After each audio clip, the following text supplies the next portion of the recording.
So we're here to talk today a little bit more about the endgame. As you all know, Rift is in beta right now, or open beta. We'll be launching in just a few days. So the most popular question we've been getting is, what do I do when I hit level 50? And we're going to give you a bit of a show of that today. So I've got my level 50 character here. We're out in Stillmore, which is one of our level 50 zones. And the first thing I'd like to show you is some of our raid content. We'll be starting with our 10-man group raid content, or raid rifts, as they're known. With Rift, we have a number of different raid opportunities for players at the end game. We have both 10-man content for smaller guilds and 20-man content for larger guilds. The important thing about our raid content is we wanted to make sure that all raid content was a little bit different and unique. We didn't want to offer necessarily the exact same instance for two different people with more hit points and more damage. So what we're trying to do is expand the offering and give 10-man raiders something a little bit more interesting and unique to the 10-man raid. Offer them their own challenges and their own things to do, and that takes the form of the Rift raids. So I'm going to go ahead and take a look around here in Stillmore. As with all of our high-level zones, there are a number of Rift tears, Rift raid tears. So we'll pop open our map real quick, take a look around. These are frequently up. Players should be able to find them very easy. When they find one of these tears, they can go ahead and craft a special raid opener. And what this does is allows them to open a Rift raid wherever they'd like at these specific tears and play through this content on demand. So this is a highly scripted event specialized for that group of players that can be spawned on demand at these various locations in the world. We're going to fly over there real quick using my special GM powers and take the quick fly, or maybe I should turn around because I'm going the wrong way. And we're going to go ahead and zip past Stillmore in high-speed glory. And this should be about right. So I'm going to lock back down here. And of course, in Rift, nothing is safe. So I'm going to go ahead, get attacked, and use GM cheaty powers to bypass that. So off in the distance here, you see our tear. And I'm going to go ahead and walk up to this and open up one of these raid encounters. The way that players get access to these raid encounters is, once again, building these planar lures. And what these lures are all about is, as they complete various high-end content in the game, our expert dungeons, our high-end outdoor events, and Rift content, you will get various components, which your group, or your raid, or your guild can go ahead and fuse together to make different types of Rift raids. Each one of these raids is a complete custom encounter for that raid. So we'll go ahead and crank this one open real quick. All right. And so for those of you who are familiar with Rifts, you know that, hey, the world changes around you. Obviously, I have the ever so popular life tentacle-y thing coming down from the sky. The lighting has changed, all the writhing plants are around me, but this is a little bit more than that. We actually change the world in more dramatic ways. We set up a stage for the players to not only experience the story, but play through this encounter content. So it allows people to kind of have a neat experience. Now, this is intended for 10 players. You can bring some more friends if you'd like. Other people can join and participate, but we've reserved this particular instance off for my group.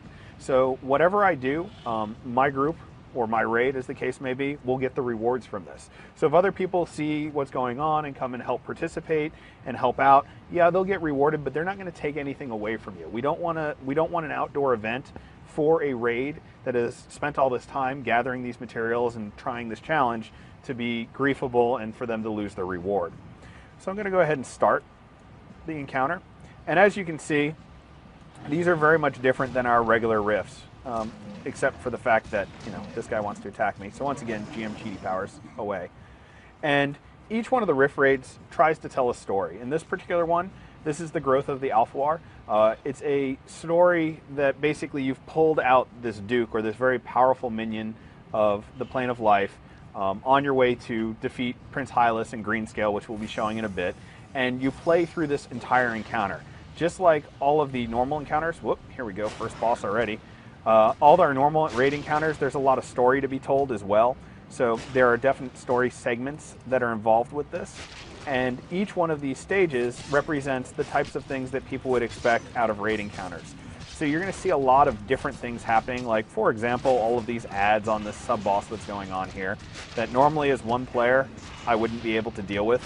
But because I'm a GM, I can go ahead and kill my way through this really quickly. So we're going to go ahead and kill that. And one of the things we try to do is in between each stage, we treat it sort of like pulls in a raid. So we give players a little bit of breathing time so they can fall back like I did and recoup, and the story will progress and things will continue on.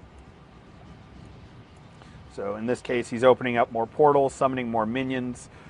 This second stage is kind of a little bit more warm-up, killing some hard monsters, but not anything significant in terms of very difficult bosses. So I'm going to kill these spider guys that are fighting me here. And once again, cheater, cheater me. Going to make quick work of them using ever so popular kill commands and move on. So one of the nice things about these raids is these are kind of pocket encounters. Each raid has a sub-boss and a boss, sometimes two bosses, and these are just like normal raid bosses. So they have all the challenge and difficulty you'd expect from an instance boss with all sorts of special mechanics as well. A well-trained group that has done the encounter before could potentially do it in 30 minutes, no problem. But players who are first figuring it out for the first time will have hours of gameplay out of each one of these raids. So here we are at this point. I've gotten to my first sub-boss, which is on stage 3. This is where the first challenging portion of the raid rift comes in. Not only do you have to beat the sub-boss and you'll get rewarded with loot, but if you don't beat it within a certain period of time, the story will stop here. So this is an additional challenge for 10-man groups. So they'll obviously be able to kind of beat this boss, get a lot of raid loot, but if they don't complete it, they can't continue to push on. So it's a double layer challenge, and we're still tuning the exact values on this. You'll see throughout this encounter fairly standard raid mechanics, things that people expect. Like this boss, for example, is protected as long as these idols are up. So you've got to split your forces between the various ads and dealing with the idols and also taking care of the boss. Me, because I'm super powered, I'm just going to go ahead and blow through this real quick. As with all other Rift events, Rift raids also have a variety of different things you can interact with in the game world as well, which allow you to get power-ups and buffs and stuff as well, which kind of gives you a bit of an advantage if you know how to play the encounter correctly. So we're going to blaze through this.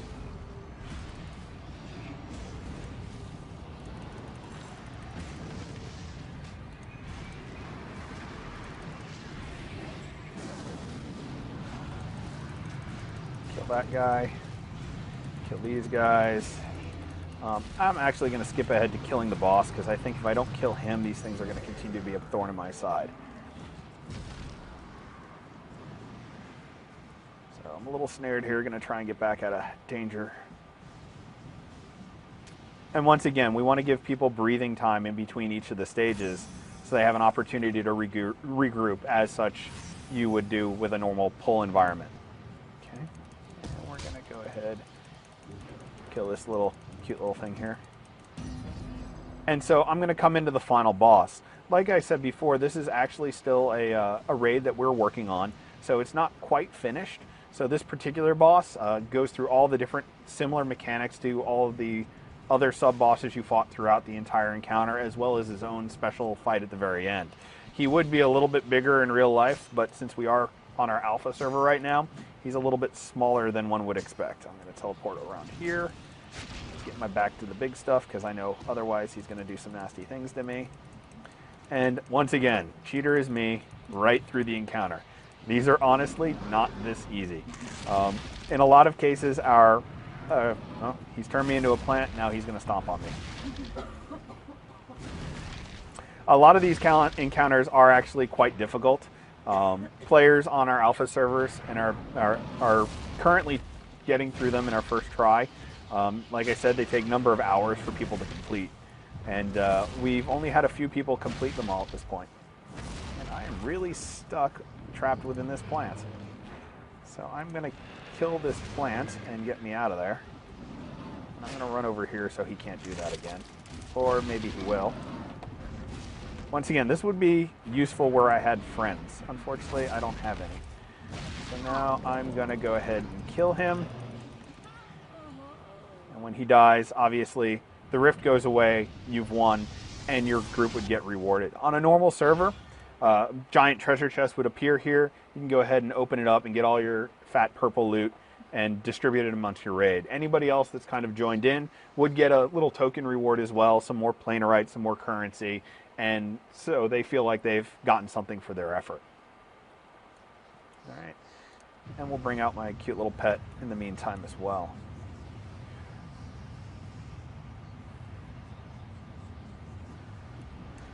So the other thing to note is you can see that I am actually using some raid reward items that we haven't shown before, like neat air-themed short sword here, or the ever so popular flaming bow that I have on my back. So there are lots of interesting things for players to go out and get. The next stop on our tour here will be showing a little bit of our instanced raid content, which is currently tuned for 20 players. So we're going to go ahead and jump ahead to there. And this is Greenscale's Blight. Greenscale is one of the 6 dragons within the game.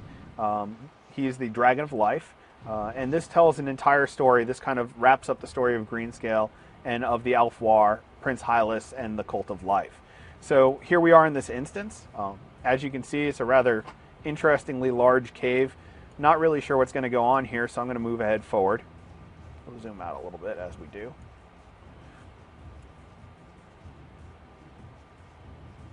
And we'll move up to Prince Hylas.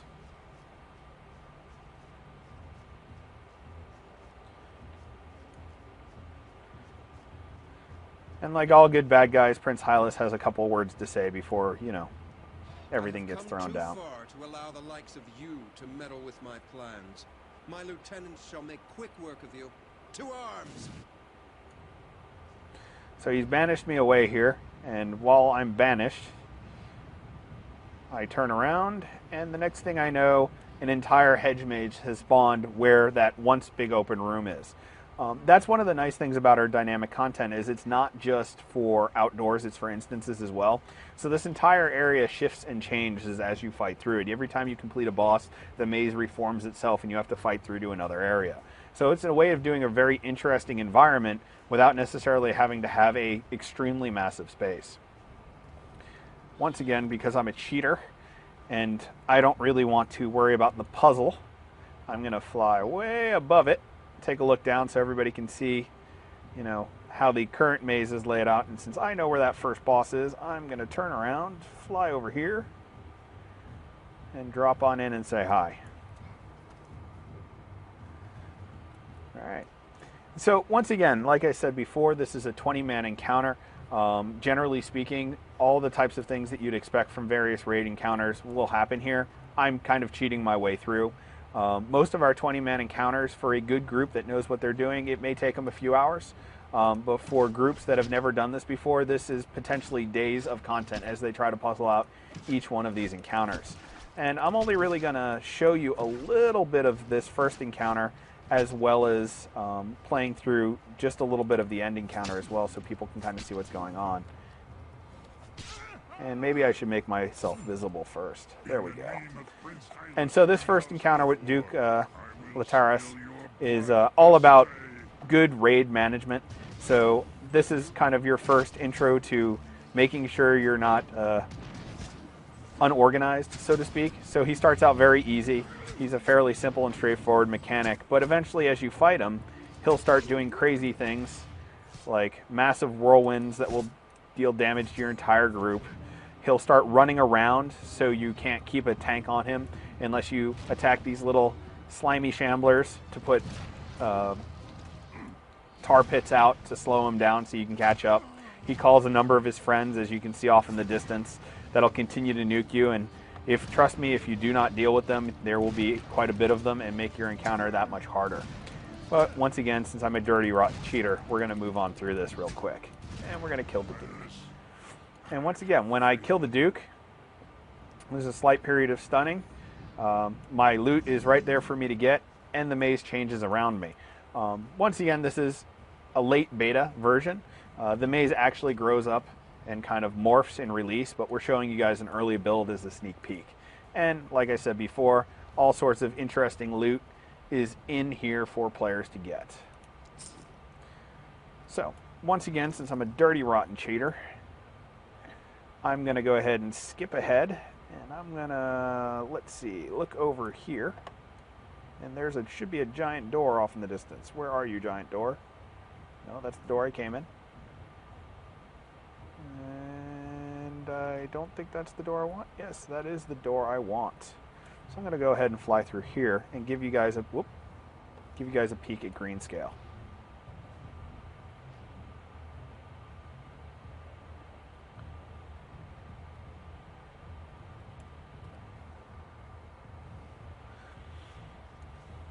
So as I mentioned before, Greenscale is one of our dragons. And so the story behind Greenscale, not to spoil it, is, as always, Regulus has his hands in things, and Greenscale is trapped here, and his power is being siphoned away. So obviously, not only do you want to kill the dragon, but you want to keep Regulus from getting more powerful. So we should do something about that. And just to make sure I'm not giving away any secrets about the encounter, I'm going to kill my way through this real quick. And we're going to see here Greenscale break free of his prison. I'm so hungry. And then, of course, we'll continue to engage the dragon. And as you would expect, the dragon has all sorts of nasty breath weapons, tail swipes, big cleaves. He has lots of friends that'll come help him. Obviously, he's the dragon of life, so he's going to spawn all sorts of creatures and structures and things to assist him in his battle. And I'm going to go ahead and continue to fight him. Eventually, he'll take off and start flying around the room while you deal with additional encounter ads, and he'll do his thing. The nice thing about our dragons is each one of our dragons is a kind of unique beast. So I'm going to go ahead and zoom in on him here so you guys can get a better look. And each one of them has a unique art style to them. They're not your traditional fantasy dragons. Each one is based around their particular theme and plane. This is Greenscale, the Dragon of Life, obviously. And not all of our dragons are flyers either. In fact, we have a couple of interesting dragon designs that people will see post-launch that we're really looking forward to showing you guys. Oh, and in the meantime, I was getting beaten up by the hit squad over here. Ouch. So once again, one person, not so good at this. I'm getting a bit abused. So we're going to go ahead and kill these guys off.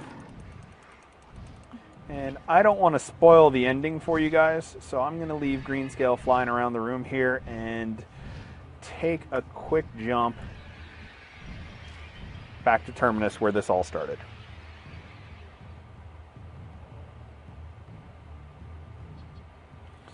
All right.